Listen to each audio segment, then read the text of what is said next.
Assista agora a mais um lançamento com a qualidade Vídeo 3.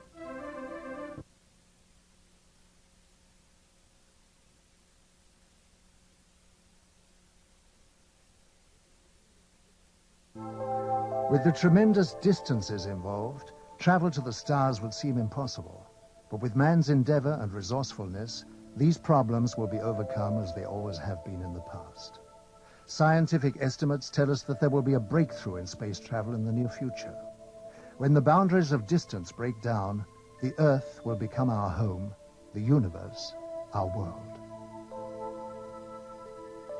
From a point of physics, there are possible models today which may enable shortcuts in the space-time continuum. One of these shortcuts may be black holes. Black holes are the remainder of very large stars which have collapsed to a so-called singularity. And when stars do collapse to a singularity, they leave a tunnel, a gravitational tunnel behind, a rotating tunnel. And in this tunnel, space and time has a completely different meaning than to the normal usage that we make of space and time. Thus, in a tunnel, the so-called Einstein-Rosen bridge, time runs backwards. So a spacecraft which would dive into such a tunnel would move forwards in space and backwards in time. When we talk about hyperspaces and opening up the number of dimensions, and if we were to build a vehicle, if our science has progressed to this point, our technology, the applied science, if we develop a vehicle that is capable of doing that, traveling across the universe is not traveling through one space. It's flipping into these other spaces where the other one is only a short space away, a few inches away. And so you're talking about flipping rather than going like an arrow through a space-time or a bullet. You simply flip and flip back, and there you are. And so with the control of flipping, you could flip from here, and then you could flip up into the third or fourth dimension higher than this 3. And you could flip back into this dimension, this space-time, only you could flip several galaxies away. You could jump between galaxies. The third possibility may be dematerialization. Science fiction authors have always mentioned this possibility, and although this may be utopia to us today, sometime in the future it may be possible to dematerialize the spacecraft into pure energy and then beam the spacecraft at the speed of light to another solar system where it would materialize again, reassemble again, thus bridging these vast distances. If we have a hyperspatial model, then simply by turning in another direction, a right angle, we would lose one dimension. When we turn 3 right angles, we lose all 3 dimensions. And that would be called full dematerialization. As far as we're concerned, when you turn 1 dimension, you would have lost one dimension, your length, and so you would appear to be a flat plane. You would appear to be a light form. By the way, some 83% or so of the UFO phenomena are just lights at night anyway. Most researchers throw those away. Those are the interesting cases. And particularly interesting are the cases where the light forms materialize into material forms and then dematerialize back into light forms and then fade away. And what I maintain is that you're looking at that phenomenon when you're seeing that. Now, that can be described mathematically, but that phenomenon of the hyperspatial aspects of it does exist, and you can show it. And I printed a photograph that showed the stars right through a dematerializing so-called spaceship. And so you do meet that format, and that is part of the phenomenon. If NASA has its way, many of the next generation will be residents of Mars, and the move towards this has already begun with the development of a space station. This was the essential first step towards making man a citizen of the universe. What is really the long-range purpose of the space station? And we have worked on that question for a long time in NASA. We have started in the early 60s under the guidance of Dr. Werner von Braun and others to look at long-range goals beyond the moon, beyond Mars even. And only recently, in fact it was July 20th, 1989, the 20th anniversary of the landing of Apollo 11 on the moon, that President George Bush proposed a new program, a long-range program, with a goal to return to the moon and eventually go on to Mars, to the United States, as a long-range commitment. And as we develop the space station itself will be used as a test bed, as a laboratory to test new technologies. And you need space to develop those technologies. As long as we are still on Earth, we can just talk about it. The question of which technology to use for this new, what we call the Space Exploration Initiative, that's the name, SEI, Space Exploration Initiative. What technology to use in the area of propulsion or life support or materials and structures and power and communications is being analyzed and investigated by NASA right now. And we're doing it in a number of categories. We're looking at present-day technologies, tomorrow technologies, and advanced technologies which are day after tomorrow. What was yesterday's science fiction is today's very palpable truth. Grandfather's spine-chilling fantasies have become an indispensable part of modern life. Jesko von Puttkammer was NASA's advisor to the creator of Star Trek, Gene Roddenberry. You know, the reason I worked with Gene Roddenberry was because he wanted us to help him portray a future 200 years from now as we would like it to be. Very positive, technology having become our friend instead of our enemy, technology as a partner of humans. And of course the story itself of this machine, Voyager or V'ger, looking for its maker, its creator, which is really a metaphor of humans looking for their God. And it's the God-seeker story. And so he wanted NASA to show that the technology which the movie and his TV series depicts is accurate, that the physics is accurate, that the mathematics is accurate, that the astronomy is accurate. The propulsion system of the Star Trek consists of two major elements. One is the energy source, just to provide energy, which is the antimatter system. That makes sense. That could be done. But the propulsion itself, to push the ship, it's called a warp drive, and that has to do with changing space itself and flying faster than the speed of light. We know what antimatter is, and that when you have antimatter and real matter and it comes together, you get a tremendous explosion, you get tremendous energy, E equal mc square, as Einstein said.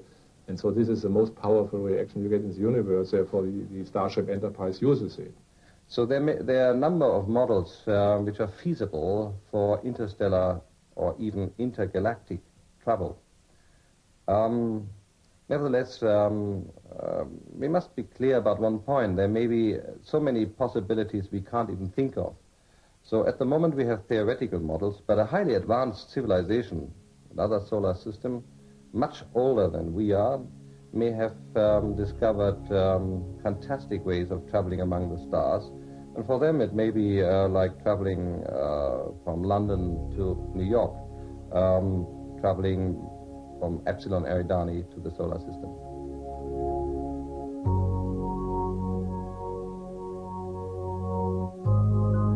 The message from the alien visitors is becoming clear.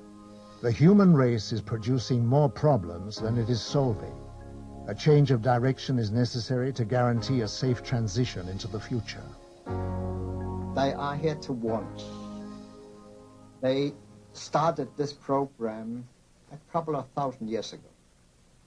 They are very highly technical and spiritual advanced. These people have a technique that they can foretell development in cosmos for centuries. And they knew thousands of years ago what were going to happen on Earth. So they prepared for that situation.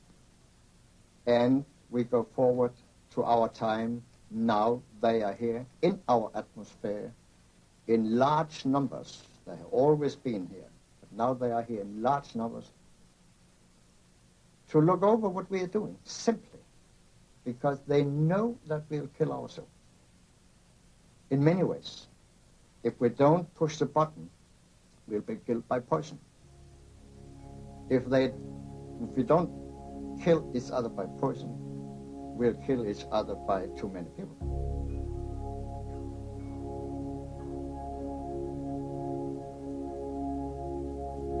Energy is the lifeblood of civilized society, but it's also a tool that has to be controlled. They are flying on what we call free energy. They take it out of cosmos and fly on it. And you could do the same with your boat, your car, your machinery. Everything on Earth could be completely free. Do you think that the oil companies and the coal companies and the atomic and so on and so forth would accept it? Never. Despite our problems, we have gained a new conception of cosmic energy. It turns out the universe is filled with energy, mind-boggling amounts of energy. As we like to point out, 1 cubic centimeter of vacuum, according to modern physics, can be calculated to have energy that can produce more mass than is in the observable universe. There's plenty of energy in the pure raw vacuum. We need to find a little process to get just a little bit of that. Even the most inefficient process imaginable, 10 to the minus 80th, for example, is a great efficiency for this, and we can do that. The point is, we do not live in a closed system. That's the old physics. The new physics, since quantum mechanics, the vacuum is a source of energy, but it's a peculiar kind of energy. Let me explain the peculiar kind. When a bird flies in and sits on a power line, he sits on a very high potential. But between his 2 feet, he has no potential difference, no voltage. And so even though from the line to the ground, it may be 100 million volts, to use a theoretical figure or hypothetical figure, the little bird can sit very happily with his feet on this supposed 100 million volt line, and he has no volts across his body. He's very happy and doesn't even know it. Let him touch one of his feet to the slightest thing that has the slightest difference there, and he'll fry to a greasy spot. Now, in the vacuum, we have the same thing. We have an extremely high potential or charge of the vacuum, but we're immersed in the vacuum. And so the question is, we are like the little bird. Normally, what we put in the vacuum, we don't have any difference between 2 pieces of our machine, so we can't get a current. An analogy I use of tapping a paddle wheel in the river, what we tap the energy from is the current of the river, not the pressure in the water. And so our problem is to find a way to tap the pressure, so to speak, rather than the flow, or to convert the pressure into a flow. That can be done, and we can tap the inexhaustible energy that's in the vacuum, and it has been done. And when we do that, we can get plenty of clean, free electric power, right, straight from the vacuum itself. So, do I believe in free energy? I can prove conclusively that the energy is there. Nature has been very kind. We are free to do anything that we are smart enough to discover how, but we've got to use our brain and our mind to discover how. But the mechanism is there for us to do it. I fully believe that. And inventors I work with, I will state point blank, at least 2 of the very brilliant inventors I work with have produced free energy devices that are real and do work, and I personally have measured and dealt with the devices. They're real, they work, it can be done. And so it's an energy which has the aspect of restoring the biosphere and restoring life. For example, it's clean, so you wouldn't have all the pollutants from burning fuels and so forth, and for the nuclear byproducts and so forth. It's very clean fuel. You have absolutely nothing left but just energy. And you can transform it from either negative to positive. If you need the form of positive energy, you can do that. You can transform it back to negative, and you can reach a very nice energy balance in nature. It has some other very positive benefits that don't show at first glance. The Earth, Sun, and Moon are connected not only by radiation of the normal electromagnetic energy, the external scattering stuff But the half that's left out, the internal hidden energy, if you pollute one part of this system, the pollution feeds and spreads to the whole tri-system. Literally, we are polluting not only the Earth presently, but we are also polluting the Moon and the Sun in the scalar components. And that's what is gradually being radiated back to us. And so the very vital part of the energy that living systems have to have continually to be living systems and maintain their life is slowly being affected. And of course we need to clean that act up right away, because that's the worst kind of pollution we can possibly have. Earth, the gem of the cosmos, a living, breathing miracle of creation, the home of mankind, a partnership of dependency and loyalty to each other. The passing of time saw man forget his loyalty. He began to poison and suffocate his planet because of his growing need for power to fuel his technology. A scientist of great wisdom and vision, Nikola Tesla, foresaw this danger and offered the world his discovery of the magic wave as pollution-free energy. His offer was rejected. Tesla gave you multi-phase power, he gave you AC power, the practical transmission of electrical power, the rotating electromagnetic field that made motors and generators possible. And so he literally helped you bring in the electrical 20th century. Had it not been for Nikola Tesla, your cities would still be dark, you still would not have electric power, and you'd still be struggling around in the dark. So yes, Nikola Tesla was important to us. Had we listened to Tesla about the other parts of the magic wave he had discovered, he would have given us cheap energy. I delivered a paper in Ottawa, Canada, where I gave the actual mechanism by which his amplified transmitter, his magnifying transmitter, actually worked. There are over 1,000 papers in the scientific literature that show that mechanism is real. It would have worked, and he could have given the world cheap energy. You could not, however, have had a power meter on that you sell it to folks. They could have tapped it cheaply and freely just for building the antennas and putting in the taps. And so the powers that be suppressed Tesla and Tesla's work because of the fact that he was going to get the power meter off of your power. He would have given you cheap energy and cheap power and clean power. He did give you radio, he gave you fluorescent lights, he gave you the things that made motors and generators, and he gave you the electrical 20th century. He would have given you a lot more had we listened to Tesla and funded him. Tesla's advanced knowledge of the laws of electricity and magnetism, combined with his ability to put them into practice, gave him foresight into the next generation of electronics with regard to light and its structure. He was an ambitious man who was a great favorite in society, where he would show a light bulb in his hand burning without any electrical connection.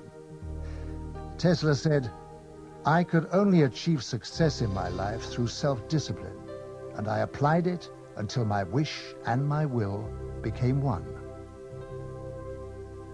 He was a magnificent genius, and had he been funded to continue his work, the world would have been 100 years further in science than it is today. Here some 80 years later, so to speak, after the collapse of his magnifying transmitter, and here we are trying to rediscover what Nikola Tesla was doing right at the turn of the century.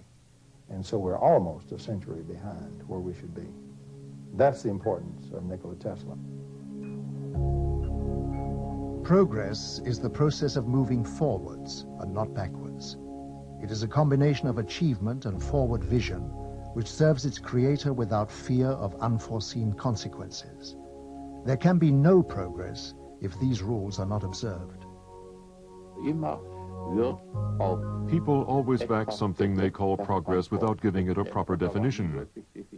I think technical innovation is not progress by a long way. Technical innovation can only be progressive when it is combined with a step in the direction of humanity, and it's just that I miss. Nuclear power stations are not progress. Because of this monstrous gigantomania in the buildings and the walled-up concrete areas and the risks, you are here playing with a fire that can't be put out. and the risks are extremely inhuman. And so these gigantic buildings are put up, and especially the military-industrial building complexes, which in the end all lead to the scars of this pseudo-progress, practically destroying the natural foundations of human life. And so that the whole of society becomes, in effect, a society of chaotic beings that will lead to global suicide.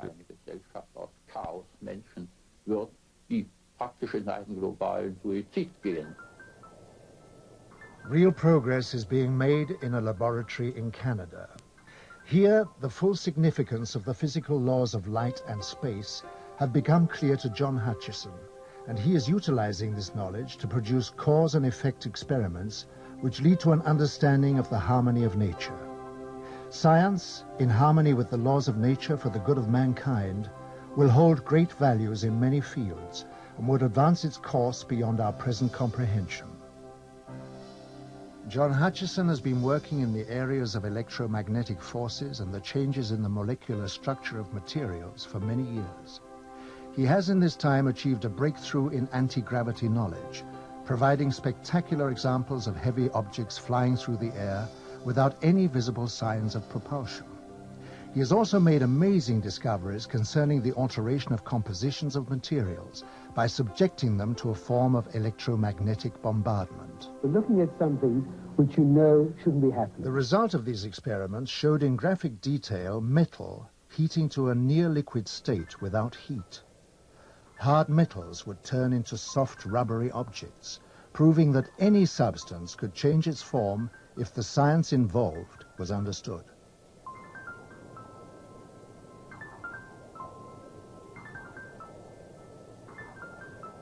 I immediately realized that this had tremendous significance. It had significance in space, it had military implications, and its understanding could possibly open up a whole new energy source. Hutchison is one of the growing number of scientists who realize that by applying physics to the natural laws of the universe, science will be taken into areas previously unrecognized. John Hutchison's achievement will give science a new momentum as it moves into the next century. Some of the work of the lone inventor, John Hutchison in Canada, Vancouver, Canada. Hutchison takes two Tesla coils and essentially puts in the center of them a target, which in every target has certain nonlinearities, and then blasts away with these two coils at them. Basically what he establishes is an electromagnetic fighting itself, electromagnetic forces fighting themselves. And gravitational force is made when, a gravitational potential is made when electromagnetic forces fight themselves to a draw, when, in other words, the gradients become zero. The gradient vectors, or the resultants, become zero, but the two forces are still in there slugging it out. All the energy is still going, the work is still going, but it's trapped locally. That's internal energy. That's what gravity is.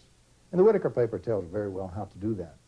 So when John got things just right, he didn't have control of it, absolute control, but he bored in there with persistence, and when he got things just right to get the forces to fight to a draw, and there was the right nonlinearity in the target, he would have levitation of things even 64 pounds. He would also, another thing you do with such a thing is you cause the magnetostatic potential to change a vacuum. In other words, that's pole, an unfortunate name in magnetism. But in other words, it causes deposits of monopoles inside materials such as metals. And you'll literally have the monopoles repel each other, and you'll have the explosive separation of metals into all kind of grains and structures according to the waves in the Tesla coils that you're bombarding it with. And so he produced magnificent breaks, Hutchison did, in metals and splits as if it were Venetian blinds. And another thing it does, since this stuff comes from the nucleus out, it doesn't go through the electron shells. Its medium is the nuclei. What you have then is you have changes in the atomic nuclei, which result in lattice changes. You have the production of alloys, which cannot be made in this world with normal processes. And some of those alloys appeared in John Hutchison's work as a result of that kind of bombardment. Another thing you have is once charged with scalar radiation, the nuclei then continue to discharge over a long period of time. And so the material continues to change, alloy form and so forth, over a period of even a year. And you had those changes occur in his work also. He was reproducing, and has been reproducing, some of the work of Nikola Tesla, and even some of it going further. But that's what he's doing. What he's doing is real. And unfortunately, most people regard John Hutchinson as being a little bit off and not really understanding electromagnetics and not really understanding a Tesla coil. Nothing could be further from the truth. He's doing the real electromagnetics. He's doing the kind of electromagnetics they don't know anything about. He's doing electrogravitation and real Tesla work. The technology that we are aware of is quite staggering anyway. But then there is also the technology which the governments are putting together, which we don't know about, and they've obviously got their own reasons for their secrets. But if we had any comprehension of how advanced this technology was, then I think people would then begin to realize that even our own people are far more advanced than they would believe. And once they can realize how wrong they were in this direction, then they can start to wonder, well, if we are as advanced as this and with no idea of this, is it not feasible that there is something out there which is more advanced than this? And perhaps all the technologies which are being put together at this moment in time are catching up on our alien friends, which I very, very much doubt. But I'm sure that is the reason this technology is being put together. You've got to realize that things are not always as they seem. And once we can get out of this thinking, out of this box we're in, that there is something more than what we are being taught, what we have learnt. There are things outside the scope of this. Then I think you'll begin to see the potential for people from out there visiting us. And not just now, not newly visiting us, but have been visiting us for hundreds of years. Our presence within your solar system is to observe the evolutionary progress and environmental changes occurring not only to your planet, but to its people.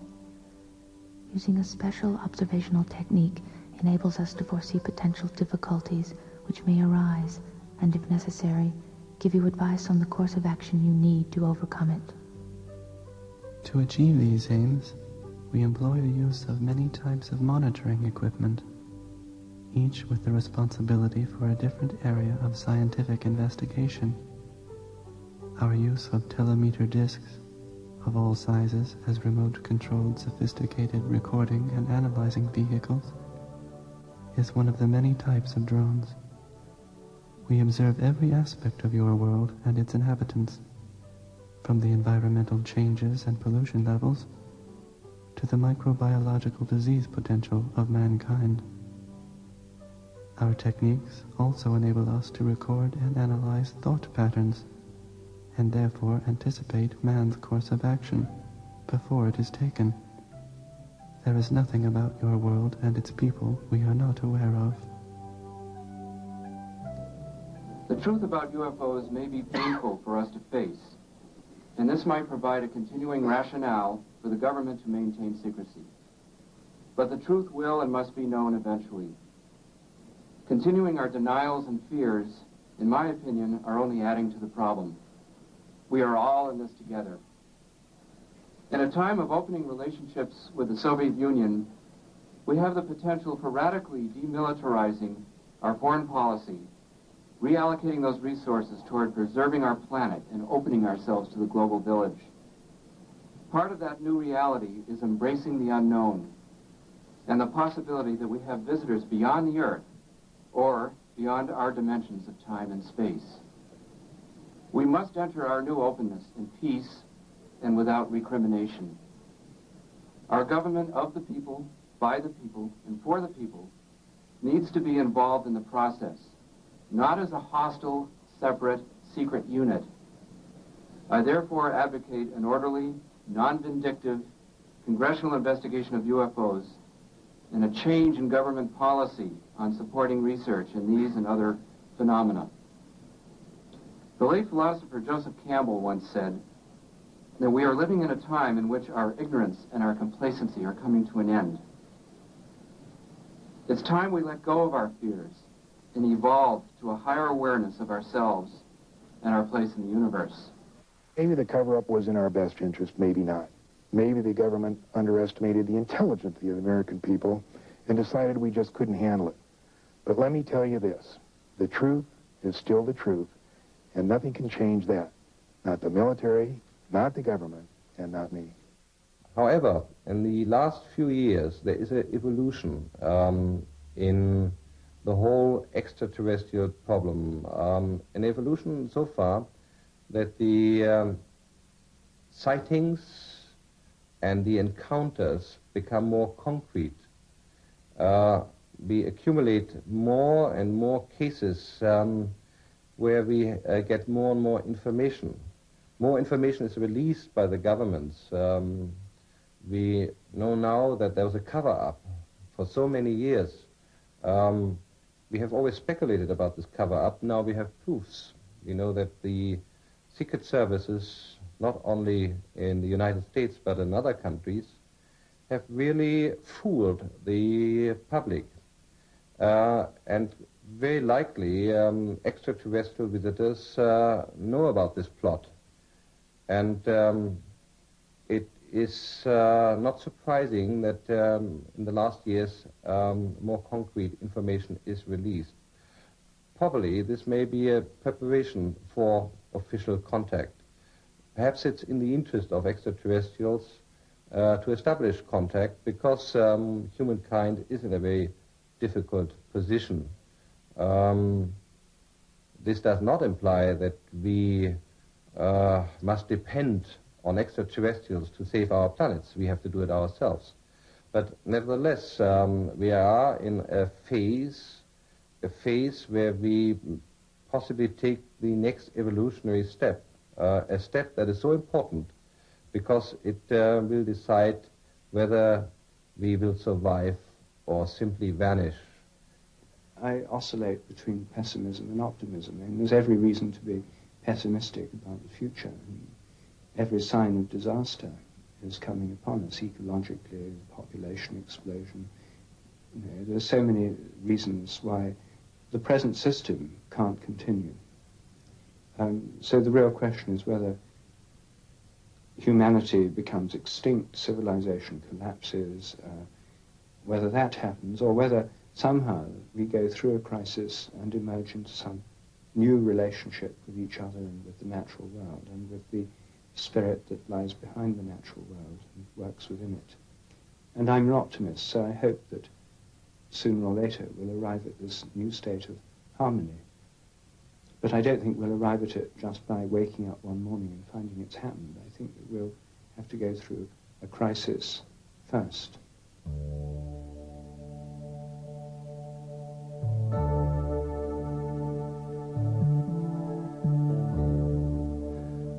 Although mankind has been faced with many crises throughout history, he has always been able to overcome them. Today, the vast power and unlimited potential of man's mind is understood. In fact, he's created computers that can pick up and even reflect his own thoughts. Man is a complex whole, possessing the capability to make matter visibly change. With the power of his mind, he can tap the energy source of the cosmos to manifest all possible necessities of life for himself. Thoughts are energy. Energy influences matter. The technology involved is one of peace, as it eliminates war. And it's only a matter of time before everyone discovers this ability.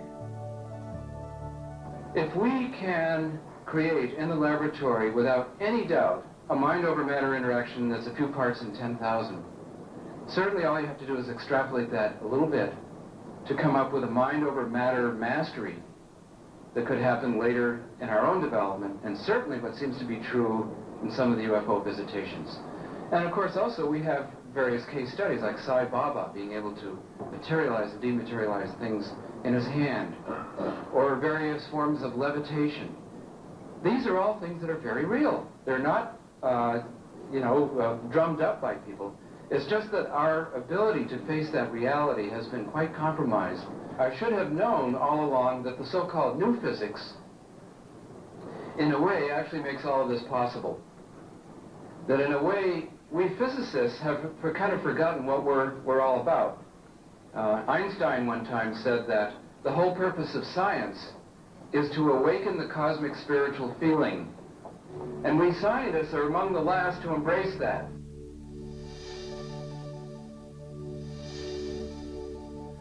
The cosmos is the energy and lifeblood of all things. Man is part of this energy and therefore holds the potential to achieve literally anything. Science is in the early stages of attuning to this enormous reservoir of knowledge where anything is possible. Our comprehension of such things is limited only by the painful realization of change. The idea of a living cosmos is such a new concept that we have not accorded it its rightful place. Contrary to the popular view, it can be shown and conclusively proved that that has an internal structure of incredible order and beautiful order. It's filled with electromagnetic waves going in bidirections. Pick a frequency, there's a wave going in one direction and a wave in the other direction. The wave that's going backwards is an anti-wave. It's a time-reversed wave. And the vacuum is structured. This potential, a vacuum is just potential is all it is. This potential is filled with a harmonic series of these waves. And so it structures spatially by bidirectional wave sets. And it structures vertically in terms of harmonics.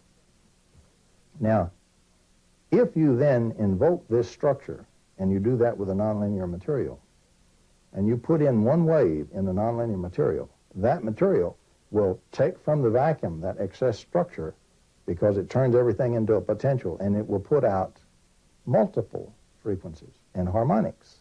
That's what nonlinear materials do. Interestingly enough, if you take time-reversed waves and put in those harmonics, when they back up through, they will restore one wave. You can gather the energy and collect it and integrate it together and produce a single thing of much greater energy and lower frequency. And so what you have is the vacuum structures in frequency and spatially, and the connection are waves. And by the way, these waves do not have to move at the speed of light. They can have much greater velocity. Now, the importance of Whittaker's work is that he showed that if you were to take sets of waves that you made on the bench, you made a wave and its anti-wave, and you made the harmonic and its anti-harmonic, you'd have to have at least one interval. In music, we would call that an octave, you know, from C to the next C, for example. If you had at least one octave or one harmonic interval, you would then have a structured vacuum. Now, you can build such sets as these any way you wish to, and each one of those sets is a special form that you can build on the laboratory bench.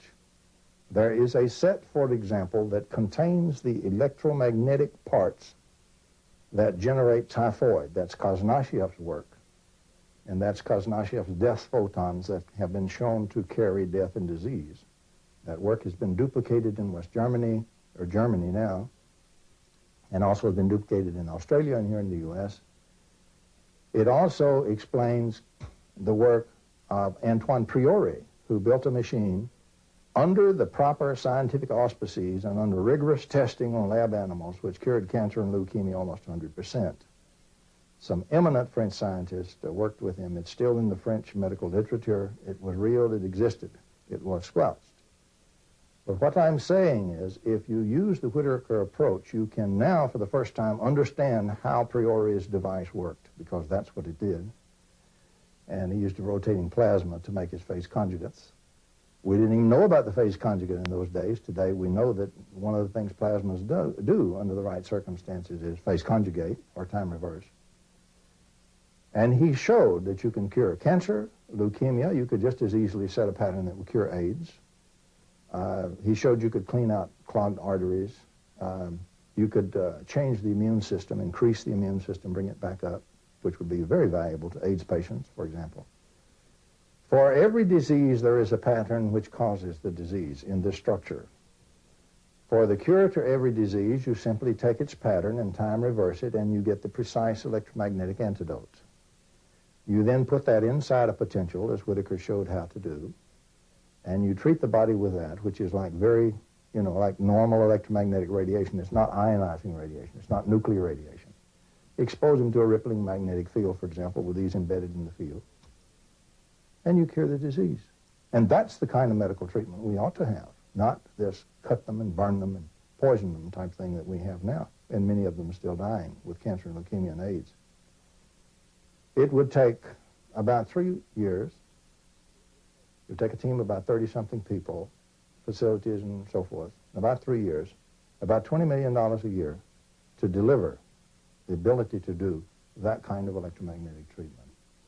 Yes, our knowledge grows rapidly in almost every discipline. Conservative scientists in the past, or if you like, futurologists, have always been too cautious, too conservative in their estimates. We know that there's a turnover every 5 years of doubling our knowledge, with the consequence that we have a completely different view in the world. Most people can't even keep up anymore with the advance in science. They have problems understanding modern computer science, cybernetics, biogenetic engineering, or nuclear physics. We talked today about great unified models of the natural forces.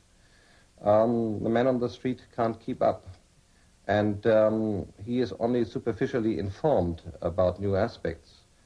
We don't know what will happen in 20, 50, 100, or 1,000 years. However, there's one thing we do know, that whatever happens in the future, science will have advanced far more than we can possibly think of today. And no imagination, no fantastic model that we may produce today will justifiably come close to the actual advance in 1,000 years. We really do have, right now, available to be born a completely new and drastically extended and drastically more capable physics, which unfortunately 4 nations of the world have weaponized but kept secret from their citizens and from the rest of the world. And what I am saying is that it's high time that instead of just using this in secret to build more weapons to kill more people and hurt more people or control more people, what we need to do is bring this out in the open and let's use it for the positive benefits, to heal people, to give them cheap energy and clean energy, to clean up the biosphere, to clean up our whole act, to be able to heal all these diseases and this kind of thing. That's what I'm saying we've got to get on with the job.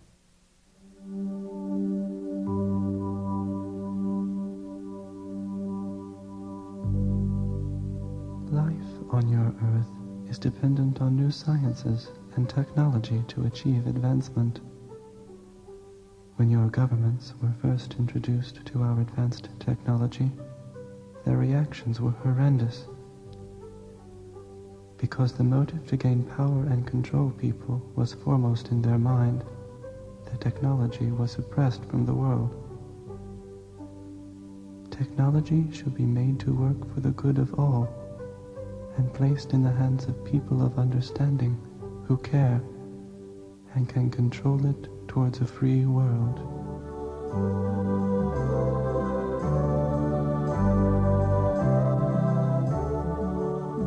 I think the first point in overcoming any difficulty or any problem or any crisis is to have the faith that something better is possible. Without faith, without trust that it can work out better, without the vision of something greater, it won't happen. So I think we have to have some kind of vision, some kind of faith.